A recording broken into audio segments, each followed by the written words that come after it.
तमाम देखने वालों और सुनने वालों को मैं अपने channel be competent in English में खुशामदीद कहती हूँ। मैं हूँ आपकी टीचर नफीसा अली और आज इस वीडियो में मैं आपको पास्ट प्रोग्रेसिव टेंस या पास्ट कंटिन्यूस टेंस के बारे में बताऊंगी और आपको पता है ये आपके लिए जानना बहुत ज़रूरी है so that you can be competent in English. Okay fine, चलिए आज का लेसन स्टार्ट करते हैं। आज का वीडियो स्टार्ट करने से पहले मैं आपसे गुजारिश करना चाहूँगी कि अगर आप मेरे चैनल पर नए हों तो इसको सब्सक्राइब ज़रूर कर लीजिएगा ताकि आपको मेरी हर आने वाली नई वीडियो मिल सके। ओके फाइन, चले हम सबसे पहले स्टार्ट करते हैं पास्ट प्रोग्रेसिव टेंस के फॉर्मूले से। ओके यहाँ पे हम जो इंग्लिश लैंग्वेज का जो बेसिक सेंटेंस स्ट्रक्चर है यानी कि सब्जेक्ट वर्ब और ऑब्जेक्ट हम वही उसी को फॉलो करेंगे, लेकिन हम इस टेंस में इस्तेमाल कर रहे हैं बी ऑक्सिलरी वर्ब बी का पास्ट फॉर्म यानी कि वॉज और वर्ब इस्तेमाल करेंगे और उसके साथ हम लगाएंगे present participle form of the verb जो कि है ING form of the verb. For example जैसे मैं कहते हैं was sleeping and were playing. Okay fine, exactly. और इसमें हम यहाँ पे इस्तेमाल करेंगे एक्सप्रेशन जो हम इस्तेमाल करेंगे वो है वाइल और व्हेन, जो है दो सब ऑर्डिनेटिंग कंजंक्शन, उसको हम इस्तेमाल करेंगे। Okay fine, is it clear? चलिए आए देखते हैं हम इसको कैसे इस्तेमाल करते हैं।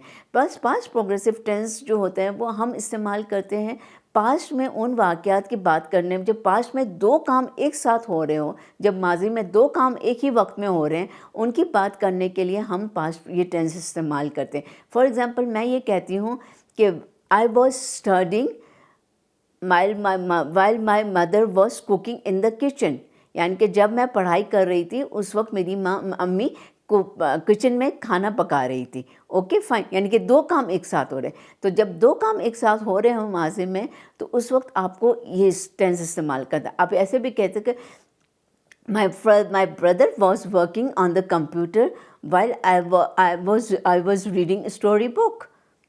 Okay fine, is it clear? यहाँ पे ये है कि ये आपका जब आप वाइल इस्तेमाल करोगे आपको वाइल शायद पहले सेंटेंस में लगा लो या दूसरे सेंटेंस में लगा लो, इससे कोई फ़र्क नहीं पड़ता। लेकिन जब आप वाइल का पहले वाले सेंटेंस में लगा रहे हो while I was reading story book, तो इसके बाद आप कॉमा लगाओगे।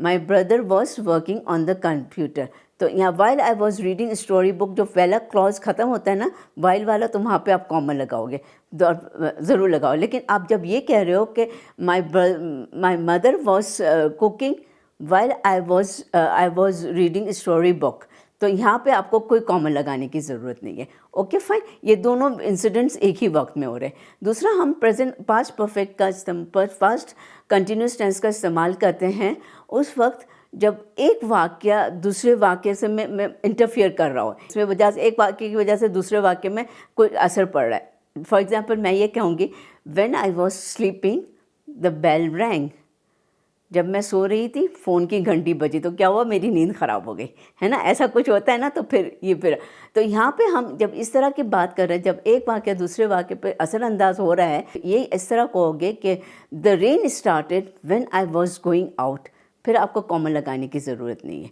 आपके अब ये भी कह सकते हैं when we were having dinner the light went off, when we were having dinner के बाद आपका कॉमा होगा। Okay fine, exactly fine, is it clear? Hope ये आपको समझ में आ गया होगा कि जब आपका फर्स्ट सेंटेंस व्हेन से शुरू हो रहा है तो आपको कॉमा लगाना है, लेकिन जब फर्स्ट सेंटेंस व्हेन से नहीं शुरू हो रहा है तो आपको कॉमा लगाने की कोई ज़रूरत नहीं। Is it clear? और हाँ, एक सेंटेंस आपका पास्ट टेंस में होगा और एक सेंटेंस आपका पास्ट प्रोग्रेसिव टेंस में होगा। Is it clear? फाइन। अच्छा, अब ये देखें हम इसको नेगेटिव कैसे बनाते हैं। इसको नेगेटिव बनाने के लिए आपको क्या करना है कि वॉज और वर के साथ नॉट लगा देना है।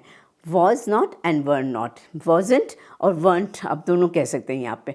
ओके, अब ये जैसे I was not studying when the light went of, they were not playing when the rain started.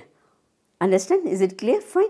अब देखते हैं हमें पास्ट प्रोग्रेसिव टेंस में हम सवालात किस तरह बनाने होते हैं। जब आपको येस एंड नो का क्वेश्चंस बनाने हैं उसके साथ उसके लिए आपको वॉज एंड वर का इस्तेमाल करना है। Was and were you studying when the light went off, आपका क्या जवाब है? Yes I was studying when the light went off. Okay sir, या was she playing when she broke her leg, okay fine, यानी कि yes she was playing when she broke her leg. Okay fine, is it clear? Fine. अच्छा, अब इसमें ये होता है दूसरा आपका 5 W's और H से कैसे क्वेश्चंस बनाते हैं। उसका सिंपल फॉर्मूला ये है कि आप क्वेश्चन वर्ड लगाओगे और रेस्ट ऑफ द सेंटेंस आपका वही हो गया। या like what were you doing when I call you yesterday. फिर यस, आप जो आपका जो भी आंसर है, yes I was listening to the music at that time when you call me, ये आपका जवाब हो, कोई भी जवाब हो सकता है। Okay fine. या आप ऐसे भी कह सकते कि why were you crying while watching the movie. अब क्या कहते हैं, because the movie was very sad. आप कोई भी जवाब दे सकते हो। Okay fine, is it clear. ये इसी तरह आप, इज़ इट क्लियर, होप आपको आज का लेसन समझ में आया गया हो। और जो कुछ अगर आपको कोई भी सवाल हो या कोई कमेंट्स हो तो उसका सब कमेंट सेक्शन में लिख दीजिएगा या मुझे ईमेल कर दीजिएगा। मुझे आप लोगों के सवालात के जवाब देकर बड़ी मुसर्रत होगी। हाँ, अगर वीडियो अच्छी लगी तो लाइक पे ज़रूर मुझे क्लिक कर दीजिएगा। Okay fine. और हाँ, मुझे आप मेरे फेसबुक पेज भी कॉम्पिटेंट इन इंग्लिश में ज़रूर फॉलो कीजिएगा। वहाँ पर आप देखेंगे आपको इंग्लिश के मुतालिक बहुत सी नई बातें जानने को मिलेंगी। ओके, होप आपको ये वीडियो पसंद आया होगा। फिर अगली वीडियो के लिए आपसे इजाज़त लेती हूँ। Bye for now.